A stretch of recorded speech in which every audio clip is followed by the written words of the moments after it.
एक श्वास में 8-10 बार, जन्म्यो मर्यो भर्यो दुख भार, निकसि भूमि जल पावक भयो, पवन प्रत्येक वनस्पति थयो।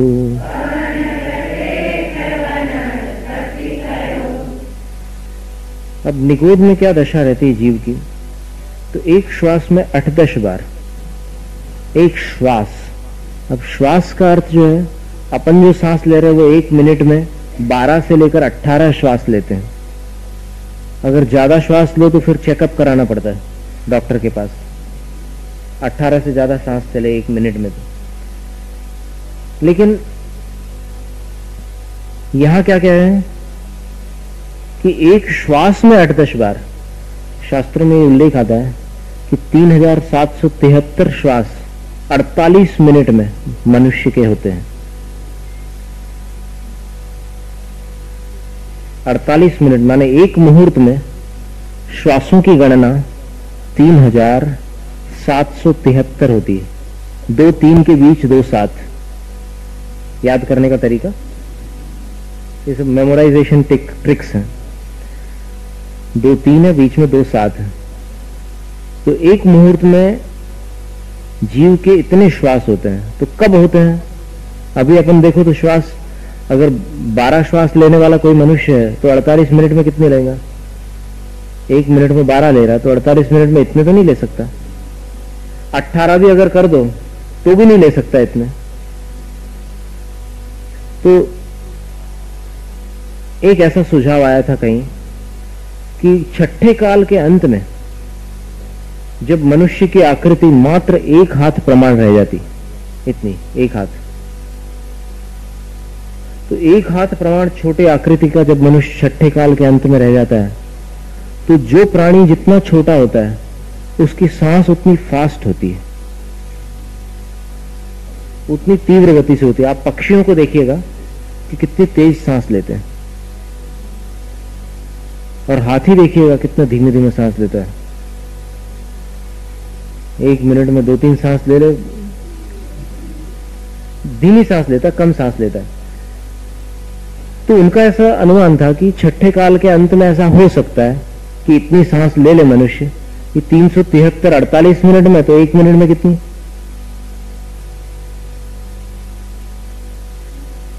तो 48 से भाग दे दो 3773, 373 नहीं, 3773, इसका 48 से भाग कर दो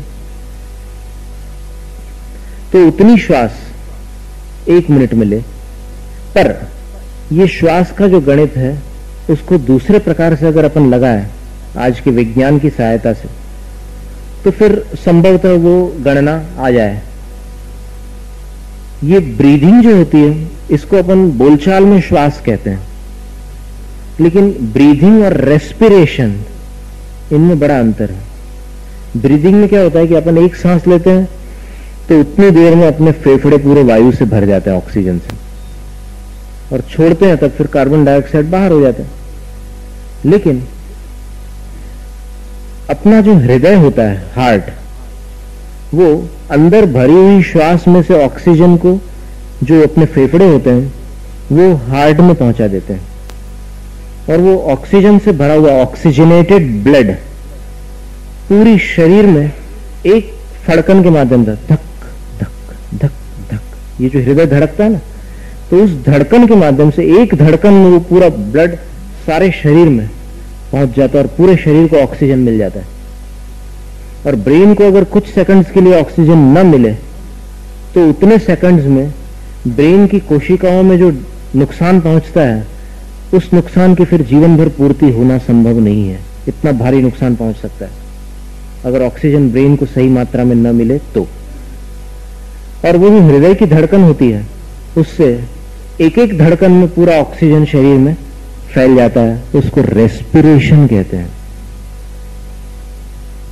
और अपन नासिका से जो श्वास लेते हैं उसको ब्रीदिंग कहते हैं। तो रेस्पिरेशन को अगर अपन देखें तो उसकी गिनती जो होती है 1 मिनट में 72 से लेकर 78 प्रमाण होती है। अब 72 से 78 अगर 1 मिनट में है तो उसका आप गणित निकालो। 48 से भाग दे दिया आपने, किसी ने किया? 3773 को 48 से भाग दे दीजिए। कैलकुलेटर या मोबाइल है किसी के पास?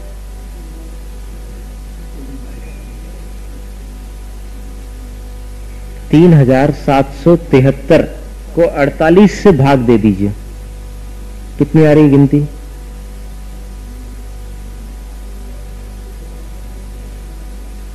तो इस प्रकार भी हम और प्रोफेसर एलसी जैन और भी कुछ लोग बैठ करके गणित निकाला करते थे कई बार। 3773 डिवाइडेड बाय अप्रोक्सीमेट 79 आएगा ना। तो देखो कितना मैचिंग है। अभी साइंस के अनुसार 78 बार ये पल्स, ये हृदय की धड़कन जो है यहां से नापी जा सकती है। कितना आ रहा है? ठीक है, तो आ गया ना। उस श्वास को ले लो आप। कहने का मतलब यह है कि हृदय की एक धड़कन जब तक होती है तब तक निगोद में रहने वाला जीव 18 बार मर चुकता है और जन्म भी धारण कर लेता है। तो एक मुहूर्त में आचार्य कुमकुम स्वामी ने कहा है कि एक जीव ने 36 छावट्टी सहस्वार मरणानी, 66,336 बार एक जीव एक मुहूर्त में जन्म मरण को प्राप्त हो जाता है। इनमें से एकेंद्रीय जीवों के जन्म मरण सर्वाधिक है। पंचेंद्रियों के 24 भव होते हैं। आपको लिखना हो लिख लेना। पंचेंद्रियों के 24 भव।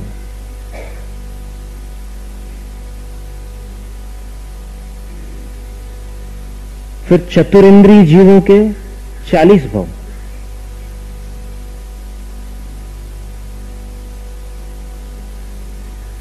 त्रिंद्रिय जीवों के 60 भव और 2 इंद्रिय जीवों के 80 भव होते हैं। अब इनको आप उसमें से घटा लेना। किसमें से? 66,336 में से। तो 66,132 आते हैं करीब, देख लेना।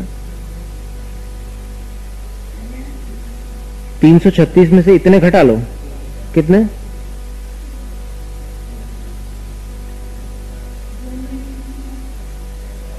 दो इंद्रिय के 80 है, 132 ना, 132। 66,132 बार एक इंद्रिय का भाव जीव धारण कर लेता है एक मुहूर्त में। तो उस गणित के हिसाब से देखो तो ये स्थूल रूप से बताया कि एक सांस में 18 बार जीव का जन्म मरण हो जाता है निगूढ़ पर्याय में। ये सब लब्धि अपर्याप्तकों की अपेक्षा से। क्षुद्र भव इसी का नाम है। जन्म्यो मर्यो और भरे दुख भार, दुखों के भार को उसको भरना पड़ा, क्योंकि जो भी मनुष्य कर्ज लेता है उसको चुकाना पड़ता है। जो भी कर्म बांधता है उसको आगे चल करके उसका उदय भोगना पड़ता है। तो ये उसको भरना पड़ता है, दुखों का भार उसको सहना पड़ता है। और फिर बड़ी मुश्किल से 6 महीने 8 समय में 608 जीव निगोद से बाहर आते हैं। 6 महीने 8 समय में 608 जीव निगोद से बाहर आते हैं और संसार से बाहर जाते हैं, यानी निर्वाण को प्राप्त होते हैं। 608 जीव की जो संख्या है वो 3 जगह बताई गई है। एक तो नित्य निगोद कहो या फिर जो अनादि से निगोद से बाहर नहीं निकले, उन जीवों में से 608 जीव पहली बार निगोद पर्याय को छोड़कर बाहर किसी अन्य पर्याय में आते हैं और 608 जीव संसार से निर्वाण को प्राप्त होते हैं, मोक्ष चले जाते हैं। तो मुनि पर्याय से ही मोक्ष होती है और कहीं से तो मोक्ष होता नहीं। और 608 जीव क्षायिक सम्यक दृष्टि बन जाते हैं। 6 महीने 8 समय में 608 जीव क्षायिक सम्यक दर्शन को भी प्राप्त हो जाते हैं। क्षायिक सम्यक दर्शन आपको याद है? वो पानी का दृष्टांत था ना, फिटकिरी से उसको मिट्टी नीचे बैठाल दी, ऊपर से साफ साफ पानी निकाल दिया और वो जो नीचे का कचरा था उसको उठाकर फेंक दिया हमेशा के लिए। अब कभी वो पानी मैला नहीं हो सकता। उसी प्रकार आत्मा में जो 7 कर्म प्रकृतियां सम्यक्त को बाधा डालने वाली है, उसको नष्ट कर देने पर जो सम्यक दर्शन प्राप्त होता है उसका नाम क्षायिक सम्यक दर्शन है। अब वो जीव कितना भी राग द्वेष करे, भरत चक्रवर्ती भाई के ऊपर भी चक्र चला दे, तो भी मिथ्यात्व का उदय नहीं आने वाला, वो वापस मिथ्या दृष्टि नहीं बन सकता। वो क्षायिक सम्यक दर्शन है। तो क्षायिक सम्यक दर्शन को प्राप्त करने वाले जीव भी 608 होते हैं। तो अब देखिए, निगोद से जब निकलता है जीव, तो निकल करके क्या बनता है? बोले भूमि, पृथ्वी कायिक बन सकता है, जल, जल कायिक बन सकता है। ये क्या वस्तु है, पृथ्वी कायिक और जल कायिक? पृथ्वी है काया जिसकी, ऐसे जीव को पृथ्वी कायिक कहते हैं। अपनी काया त्रस है, ये जो त्वचा और ये 7 धातुओं से निर्मित अपनी काया है, तो अपन त्रस काय कहलाएंगे, त्रस कायिक। और जिस जीव ने पृथ्वी को, मिट्टी के कण को ही अपना शरीर बना लिया, ऐसा जीव पृथ्वी कायिक कहलाता है। या फिर पत्थर के किसी कण को जिसने अपना शरीर बना लिया। 36 प्रकार की जो पृथ्वियां हैं, उनमें से किसी भी पृथ्वी को जिस जीव ने अपना शरीर बना लिया और वो अपनी आयु प्रमाण वहां जीवित है, पृथ्वी का एक जीव की जगन्य आयु अंतर मुहूर्त है और उत्कृष्ट आयु 22,000 वर्ष है। माने कोई जीव मरकर अगर पृथ्वी का एक बन जाए और कठोर पृथ्वी बन जाए, जैसे डायमंड है, डायमंड में जाकर के अगर उसका जन्म हो जाए तो 22,000 साल तक की उसकी आयु हो सकती है। और कोमल पृथ्वी अगर मुलायम मिट्टी वगैरह हो तो फिर 12,000 वर्ष की आयु होती है। बहुत सारी जानकारी हम साथ में देते जा रहे हैं ताकि आप लोग फिर आगे जब भी स्वाध्याय करो तो ये सब आपको पका पका माल पहले ही मिल गया समझ लो। बहुत ज्यादा आपको मैं परिश्रम न करना पड़े, इसलिए ये सारी जानकारी आपको मिल रही है। आप चाहो तो लिख लेना, नहीं तो फिर अपने बाजू वाले के भरोसे रह लेना, कभी भी पूछ लेना किसी से, है ना। तो भूमि पृथ्वी बन जाता है, कभी जल कायिक भी बन जाता है। जल कायिक, जल कायिक का अर्थ क्या होता है? पानी को जिसने अपना शरीर बना लिया। देखो, पानी में रहने वाली मछली अलग वस्तु है, लेकिन खुद पानी बनकर के जो अपना जीवन जीने लगा, ऐसा कोई जीव, वो जल कायिक जीव कहलाता है। उसकी अवगाहना बहुत छोटी रहती है। पृथ्वी कायिक की भी अवगाहना छोटी रहती है, जल कायिक की भी छोटी रहती है। तो जल कायिक जीव जो है वो जल में बड़े लंबे समय तक के अपना जीवन जीता है। कितने लंबे समय तक? तो उसकी उत्कृष्ट आयु होती है 7,000 वर्ष।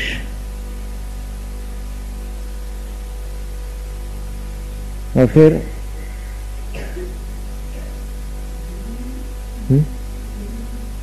जगन्य आयु अंतर्मुहूर्त, सभी मनुष्य तिरंचों की सबकी जगन्य आयु अंतर्मुहूर्त है। देव नारकों की जगन्य आयु 10,000 वर्ष है। नृस्थिति परावरे त्रिपल्योपमांतर मुहूर्ते तिर्यक योनि जानम च, 2 सूत्र हैं तत्वार सूत्र में आयु बतलाने वाले। तो भूमि, जल, फिर पावक यानी अग्नि होता है। अग्नि की आयु जो होती है, जैसे देखिए कितनी विचित्र बात है कि अपन समझते हैं कि माचिस ऐसे जला ली और फर्र से उसमें आग जली, तो ये तो कोई रिएक्शन है, केमिकल रिएक्शन है। तो घिसने से उसमें जो बारूद लगा रहता है, मसाला, वो इसके साथ घिसने पर घर्षण से उष्णता पैदा होती है, उस उष्णता से अग्नि हो जाती है और बुझ जाती है थोड़ी देर में वो तीली, और लकड़ी जलती रहती है थोड़ी देर तक, वो भी बुझ जाती है। तो ये अपने को कुछ नहीं समझ में आता इसमें क्या हो रहा है, लेकिन नहीं, वहां भी अग्नि को शरीर बनाकर कुछ जीव आ जाते हैं। तो वो भी जीव है, स्थावर जीव है। इसीलिए कहा है कि श्रावक को स्थावर हिंसा का पूरा त्याग तो नहीं है, लेकिन व्यर्थ की स्थावर हिंसा नहीं करनी चाहिए। व्यर्थ की स्थावर हिंसा जिससे अपना कोई प्रयोजन सिद्ध नहीं हो रहा है।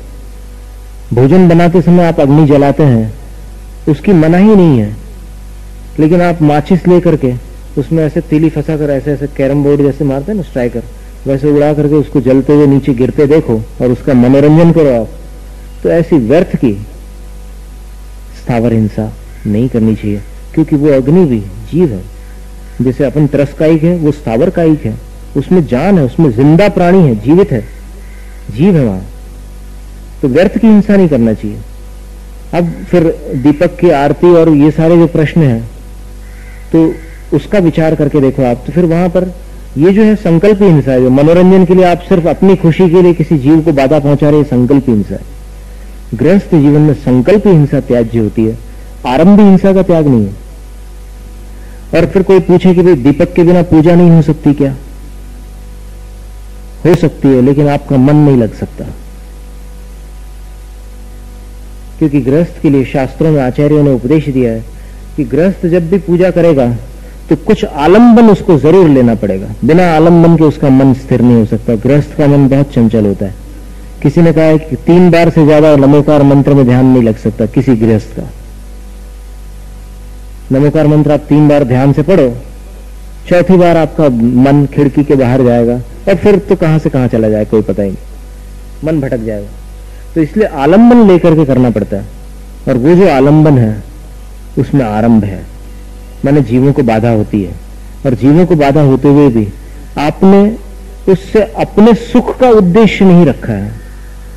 आपने देवशास्त्र गुरु में अपना ध्यान लगाने के लिए आरंभ किया है, इसलिए वो आरंभ हिंसा आपको दुर्गति में नहीं ले जा सकती, क्योंकि उसमें उन जीवों को बाधा तो हुई है, उतना दोष तो निश्चित है, लेकिन जो भक्ति का भाव आपने जागृत करके देवशास्त्र गुरु की आराधना की है, वो भक्ति का पुण्य इतना विशाल है कि जैसे आचार्य समंतभद्र स्वामी ने वासुपूज्य भगवान की स्तुति में एक बहुत सुंदर श्लोक लिखा, पूज्यं जिनं त्वार्चयतो जनस्य सावद्य लेशो बहु पुण्य राशो दोषाय नालम कणिका विषस्य न दूषिका शीत शिवांबुराशो। तो क्या कहा कि हे पूज्य जिनेन्द्र पासु पूज्य भगवान, आपकी पूजा करते समय जो पूजा करने वाला है उसको सावध्य लेशो, द्रव्य तैयार करने में कुछ दोष तो आता है, दोष तो लगता है। अब दीपक अगर आप न जलाओ तो सिगड़ी जलाकर पानी तो गर्म करना ही पड़ेगा ना। अब कई लोग इतने होशियार होते हैं कि उनको दीपक में तो हिंसा दिखती है और सिगड़ी जलाकर पानी गर्म करने में उनको अहिंसा दिखती है।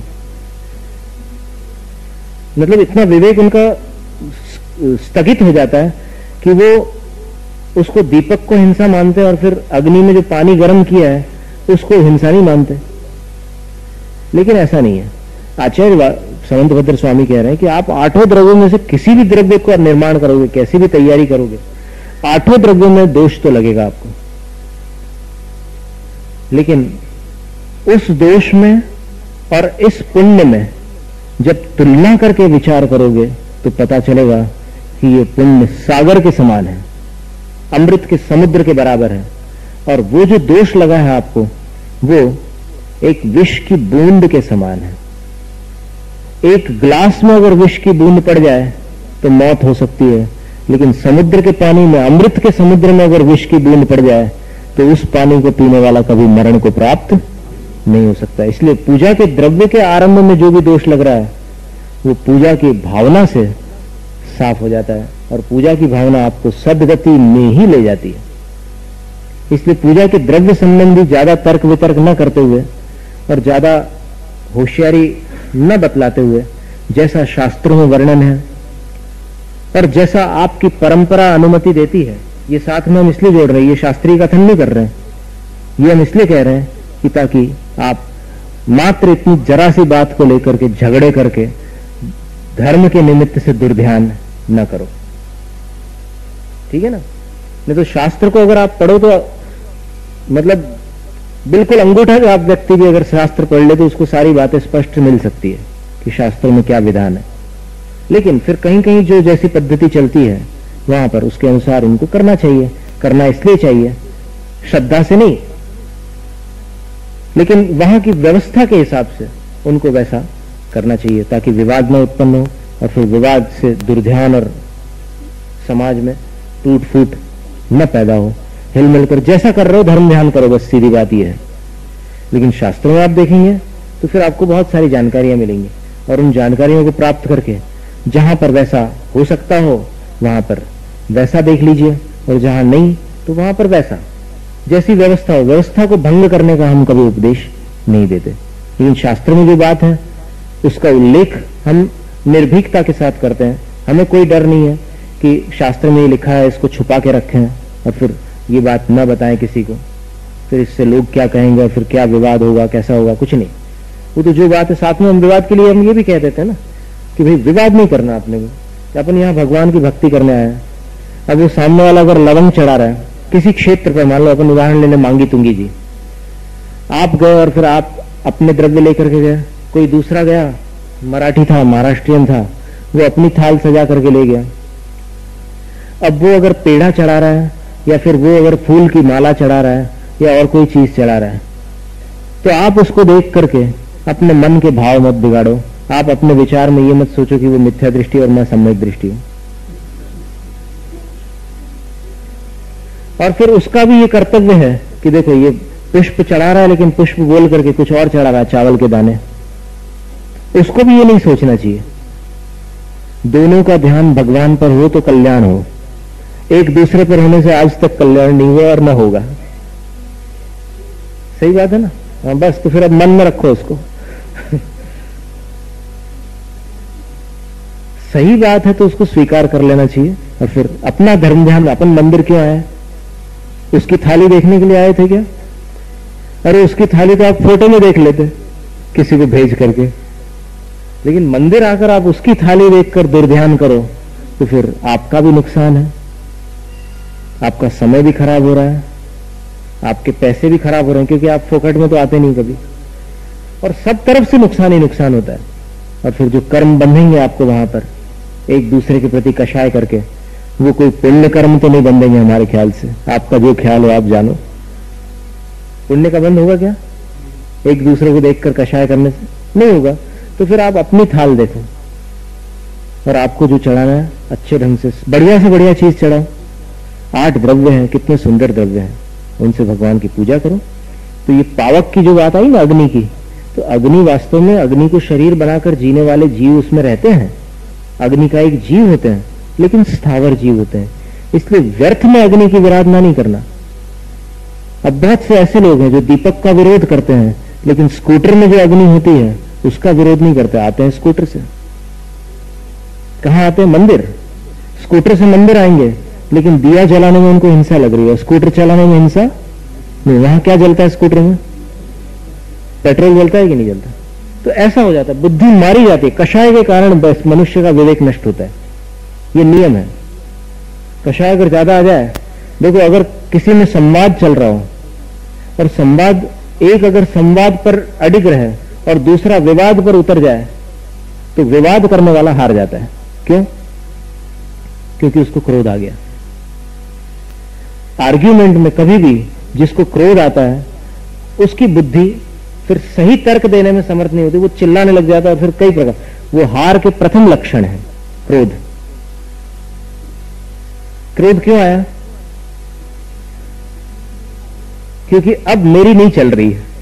क्रोध आता कब है ये विचार करो। तो उसके बाद फिर आप एकदम स्पष्ट समझ में आ जाता है कि अब ये, फिर वो सामने वाला भी सोचता है कि भाई इसका गुस्सा मत बढ़ाओ, तो वो चला जाता है और ये सोचता है कि मैं जीत गया। अक्सर ऐसा होता है, कभी भी क्रोधी जीतता नहीं है। अग्नि का एक जीव की पर्याय को प्राप्त होता है तो वो 3 दिनों तक उसमें जी सकता है, अग्नि के शरीर में। अग्नि से कई दूसरे जीव नष्ट हो सकते हैं, लेकिन खुद जो अग्नि है, जिस जीव ने अग्नि को ही अपना शरीर बनाया है, वो वहां बकाया जीवित रहती है। तो 3 दिन उसकी उत्कृष्ट आयु है। और उसके बाद लिखा पवन। पवन का अर्थ क्या है? अब किसी का नाम हो तो भाई उसकी चर्चा नहीं है यहां पर। यहां पवन का अर्थ है वायु। तो ये वायु को अपना शरीर बना करके भी कई जीव जीते हैं। वायु की उत्कृष्ट आयु 3000 वर्ष।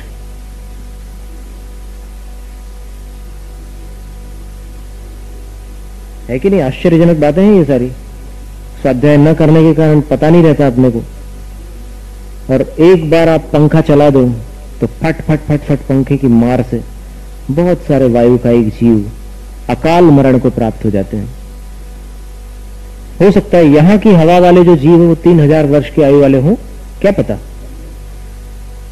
इसलिए जब बहुत जरूरी हो, देखो इसीलिए कहा ना कि गृहस्थ स्थावर हिंसा से बच नहीं सकता, लेकिन उसको अनावश्यक स्थावर हिंसा नहीं करना चाहिए। सवेरे का समय जब ठंडी हवा चल रही हो तब तो कम से कम पंखा,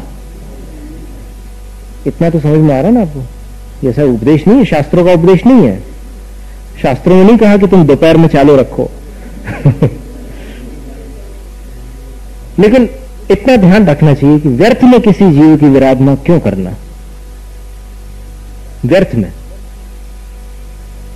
तो पवन, वायु, अब जैसे गाड़ी में आते हैं मंदिर, दिया जलाने में तो हिंसा हो रही है, लेकिन गाड़ी में जो इंजन का घूमता है, जो क्या बोलते हैं उसका, फैन जो होता है ना इंजन का, जब उसकी मोटर चलती है तो पंखा घूमता है, तो रेडिएटर का जो पंखा घूमता है उस पंखे में क्या वायु की फटकार से जीवों की हिंसा नहीं होती क्या? होती है।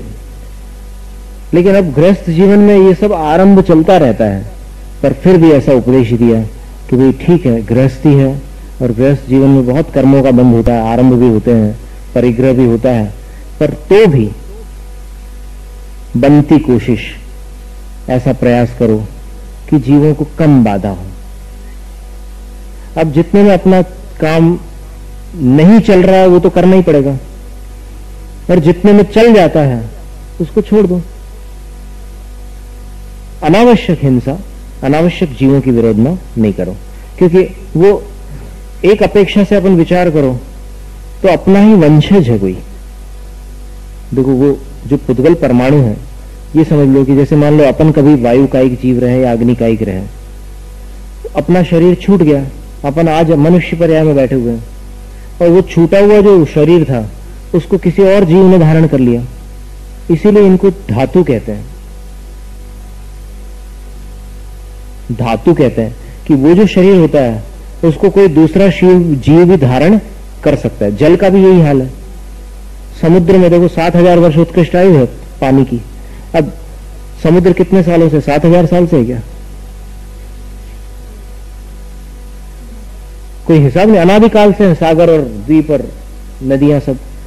तो उसमें जो जल है उसमें 7000 वर्ष की आयु पूर्ण करके कोई जीव तो चला जाता है किसी पर्याय में, और कोई दूसरा जीव आकर के उसमें उसी जल के कण में अपना शरीर बना करके उसको धारण कर लेता है। आगे ना समझ।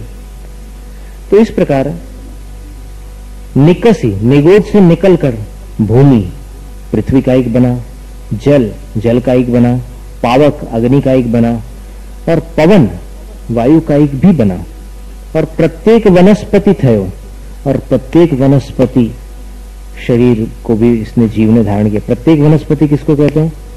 अब निगोद तो साधारण वनस्पति समझ लो, एक शरीर में अनंत जीव है, और प्रत्येक वनस्पति उसको कहते हैं कि जहां एक शरीर में एक जीव है, उसको प्रत्येक वनस्पति कहते हैं।